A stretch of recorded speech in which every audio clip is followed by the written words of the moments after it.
What now?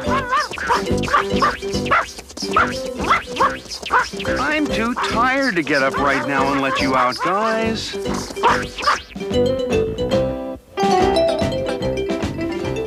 Hey, what do you think you're doing?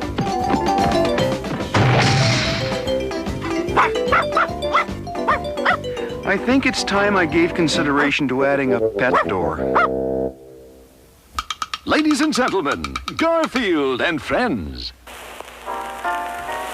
Friends are there. To help you get started, to give you a push on your way. Friends are there. To turn you around, get your feet on the ground for a brand new day. They'll pick you up when you're down.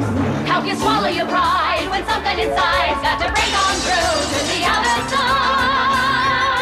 Friends are someone you can open up to. When you feel like you're ready to flip. When you've got the world on your shoulders. Friends are there to give you a tip. Friends are there when you need them. They're even there when you don't.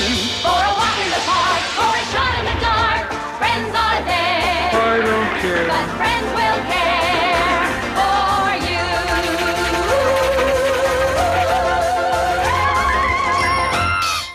Smart kids watch this show. Other kids change the channel.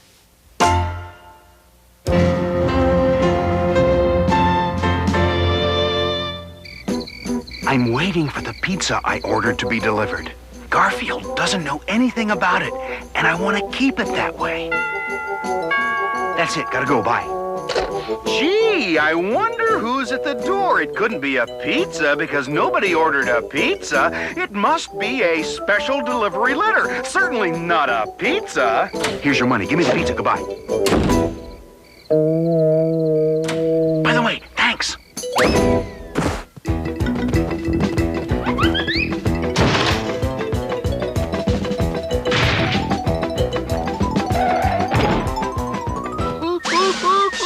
I did it! And I didn't forget anything! You forgot the anchovies. Don't worry, you'll remember next time. How could anyone eat a jumbo mushroom, pineapple, sausage, pepper, olive, onion, meatball, Canadian bacon, and pimento pizza all by himself? Plus, I usually prefer thick crust. You know, one of these days, eating like that is going to give you a nightmare. Wait and see. A nightmare? Me? Get real. Imagine him thinking I'd have a nightmare from eating too much. Me. What a silly thing. What a silly...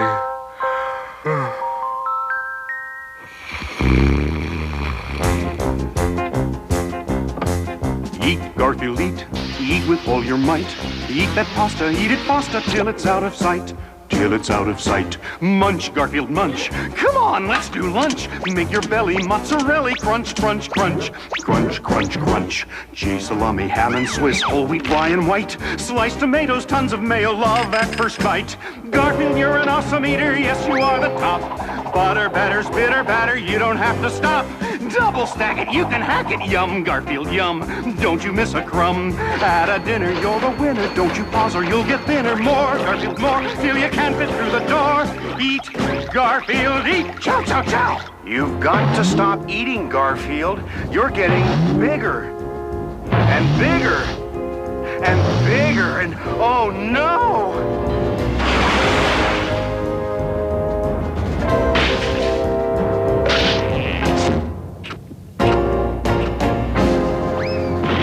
I knew this would happen. He's just getting larger and larger.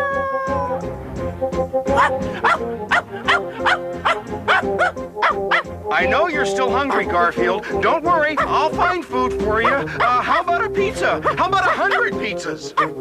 And don't forget the anchovies this time.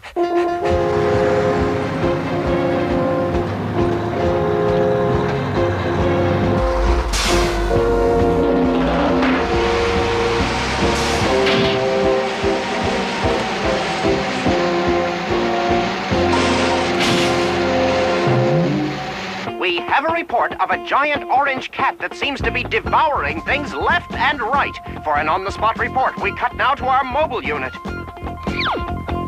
What's that? We have a report he just ate the mobile unit. I'm leaving town, folks.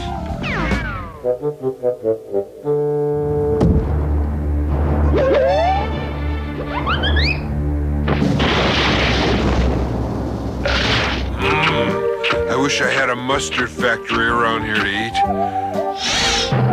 Now I'm thirsty.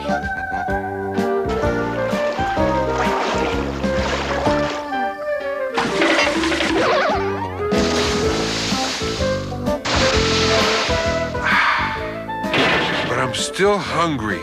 More food. More food. Don't worry, Garfield. We'll get you more food. Honest! What do you mean you're all out of food? Just what I said, I'm all out of food. This giant orange cat came by and ate it all.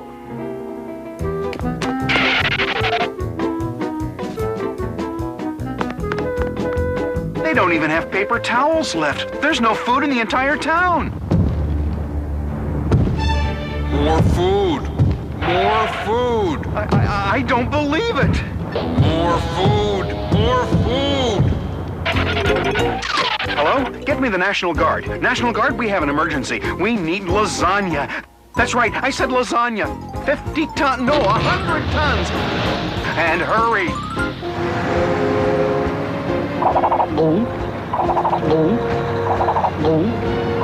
Operation Lasagna is proceeding according to order. In the meantime, we're filling up the Grand Canyon with chicken gumbo just in case he wants soup. This is your cat. How much more food will it take to satisfy him? I don't know if he can be satisfied, General. He's eaten all the lasagna. And he still looks hungry. More food. More food. There isn't enough food in the world to feed this cat. General, you can't. I must. Attention, men. We have no choice. Bring in the air squadron.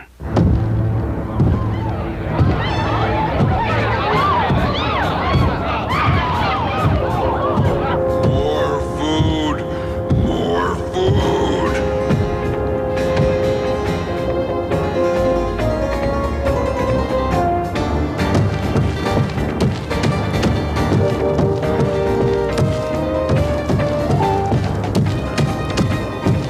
You know, for a minute there, I was afraid this nightmare might get silly.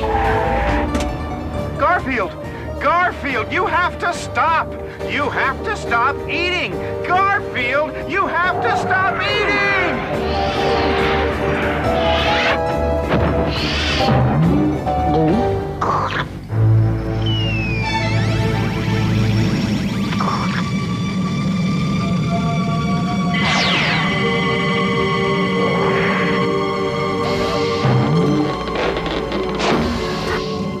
Yoo-hoo, Mr. Spock. Anyone? Greetings, Earth creature. You no doubt have questions.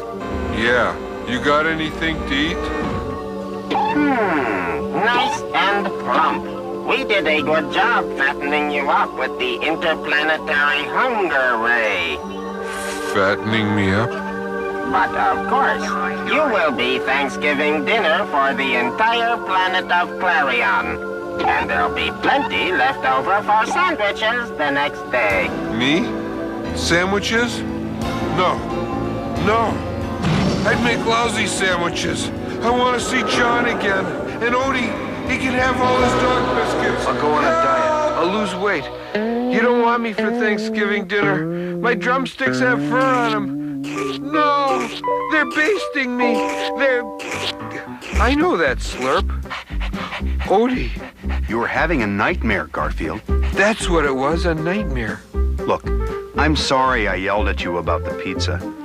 I fixed you something to make it up to you. Lasagna? Uh-huh. Take it away.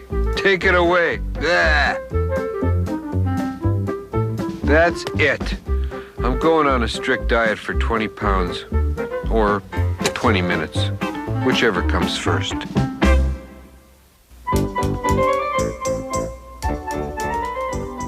Hi, Wade.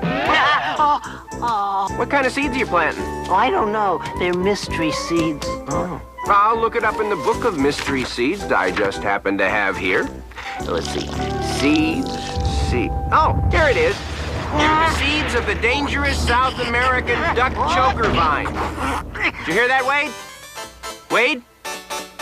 Oh, Wade? Wade? Oh, Wade? Wade?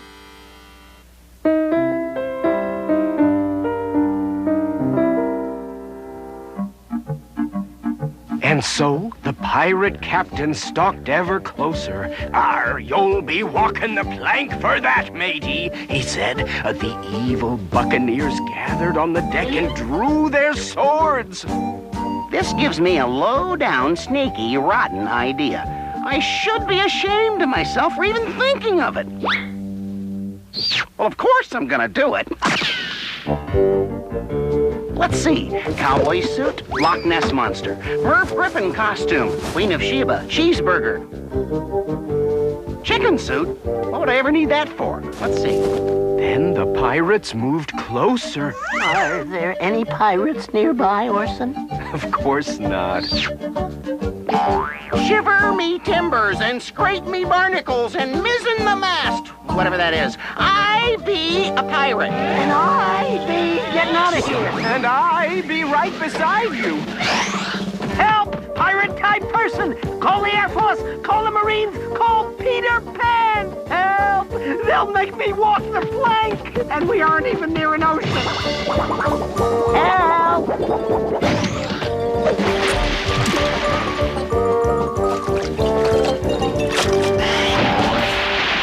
Wait, I just realized that was no pirate. That was Roy. Boy, we should figure that out 30 seconds sooner. No, Roy, that was not very nice.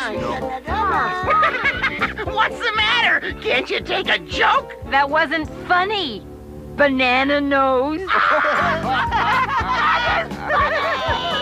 Banana nose? Good name for that dude, sis. Hey, no fair picking on a guy's nose.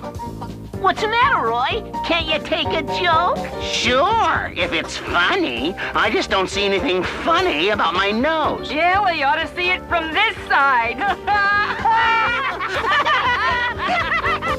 All right, call me Banana Nose. See if it bothers me. Ha! Banana nose. Banana nose. Banana nose. Banana nose. Banana nose. Banana nose. Hey, Banana Nose. You think we ought to kid Roy? Sure.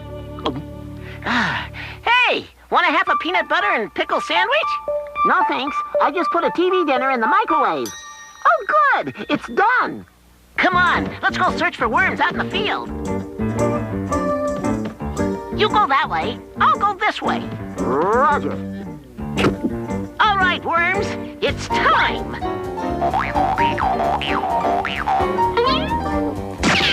Aha! You won't get away from me!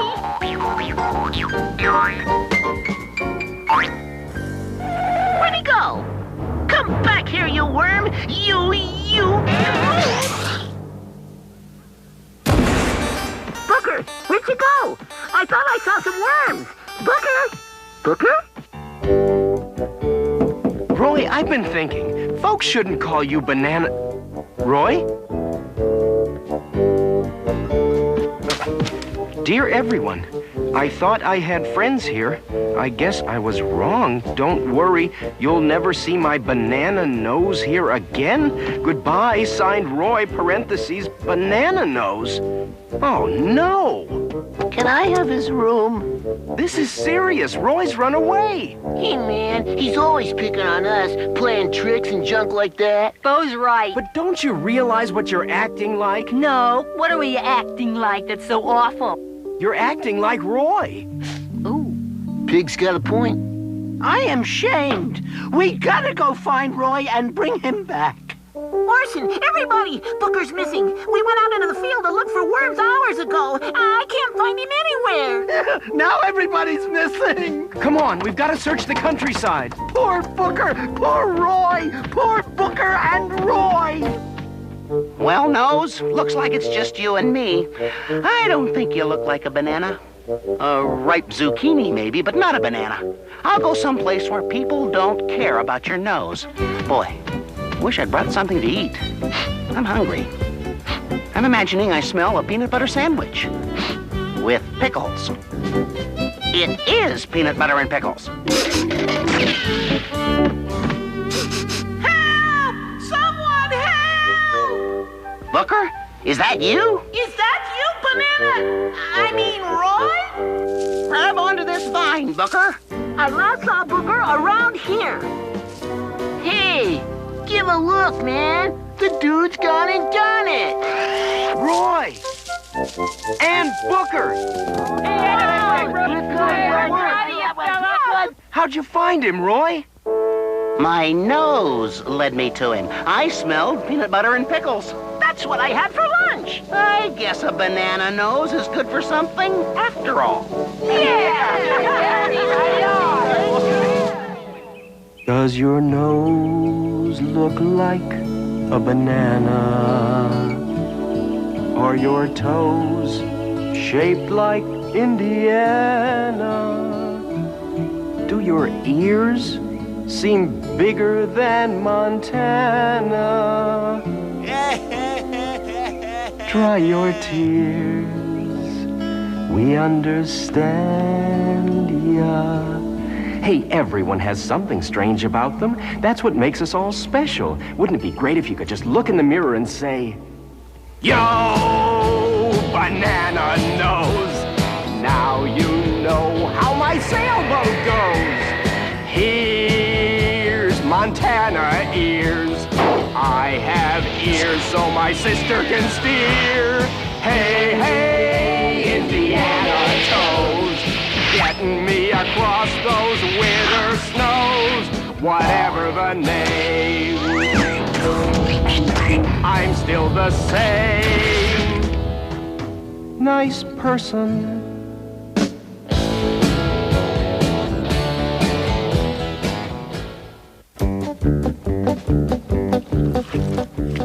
Some dough for body. Now we need some carrots for color. Perhaps some spaghetti for texture.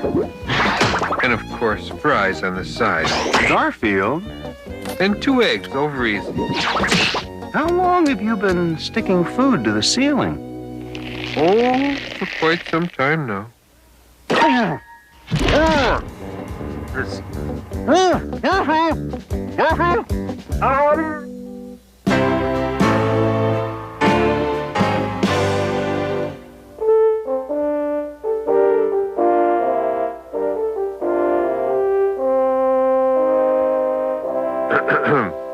A poem by Garfield the Cat. I decided late one Sunday I would sleep till 1/2 Monday. Suddenly I felt a tap, which awoke me from my nap. I awoke and found before me someone who was sure to bore me. Please leave me to sleep, I chirped. That was when the creature slurped. Just then the surprise was sprung. 7 yards of doggy tongue. Doggy tongues will always trick you. Look so harmless till they lick you. He let out a loving howl. I went out to get a towel. When a dog's enthusiastic, what you want to do is drastic. All my fur was wringing wet. Should have had it washed and set. Let me sleep, I'd often told him. Looked like I would have to scold him. I was in for a surprise when I looked into his eyes. Pleading as they were for mercy, left me with a controversy. Then I got a wondrous notion how to sleep without commotion. So he'd leave this cat alone, I dug out his favorite bone. Figured if I couldn't cure him, next best thing would be to lure him. When he came back, he would find I had locked the door behind. Now at least his dripping yap wouldn't interrupt my nap. In my world, there's no excusing when you interrupt my snoozing. So while I was busy snoring, my friend Odie went exploring. Usually he doesn't roam quite this far away from home, but he wandered to an alley where the tough dogs often dally. You would be a little nuts to go near these mangy mutts. Odie never comprehends. He decided to make friends. When they saw this shy intruder, they could scarcely have been ruder. Odie's thoughts are always sunny. What, he wondered, was so funny? This, one said, is not a dog. Maybe this is someone's frog. It's no frog, the other said. It's a rat that ain't been fed.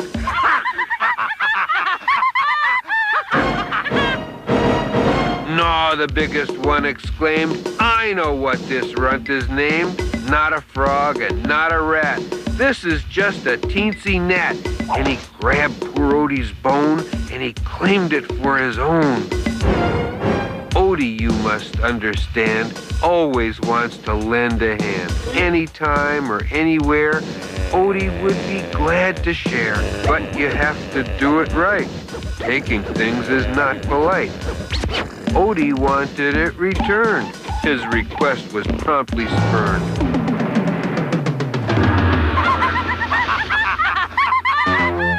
Odie wound up wet and soggin' with a frog upon his noggin. He made sure the frog was thrown back. Now he'd go to get his bone back. But before our friend returned, one of them seemed most concerned. She said she was not amused at the way he'd been abused. But she said, "You're very tough. Did you have to be so rough?" Just then Odie reappeared. The bulldog gave a laugh and sneered, picked up Odie, very crass, threw him for a forward pass.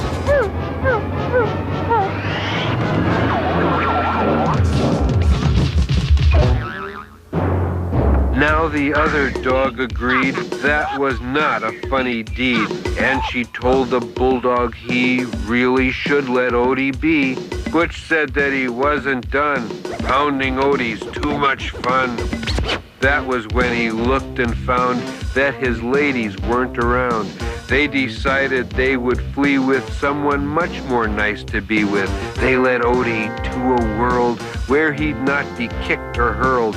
Butch was left there all alone, with no friends, just Odie's bone. So they marched a little waif to the home where he'd be safe. Odie had made lifelong pals with a couple doggy gals. Someone had not figured fully, people never love a bully. So our tale is adjourned with this lesson to be learned. Helpless folks you shouldn't flog. People love an underdog. The end. And that's a wrap.